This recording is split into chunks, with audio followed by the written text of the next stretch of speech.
జై శ్రీరామ్. అందరికీ నమస్కారం. వెల్కమ్ టు తోకరాడు ఛానల్. పిల్లలు భగవత్ స్వరూపాలు. ఆ స్వరూపాలు భగవద్నామ సంకీర్తన చేస్తే ఎంత బాగుంటుందో మీరే చూడండి.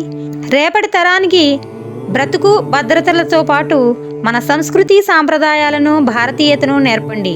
జై శ్రీరామ్. జై శ్రీరామ్. అందరి హృదయాలలో సర్వాంతర్యామిగా ఉండి రామ రామ అని రమిస్తూ సృష్టిని వారి తారక మంత్రంతో తరింపచేస్తున్న పరమ పురుషోత్తముడైన సద్గుణ సంపన్నుడైన శ్రీరామచంద్రమూర్తి యొక్క సుందరమైన వర్ణన. శ్రీ జానకి రామ సేవక సూత్రామ రఘుకులాంబుది సోమయ కవిరామ పతిత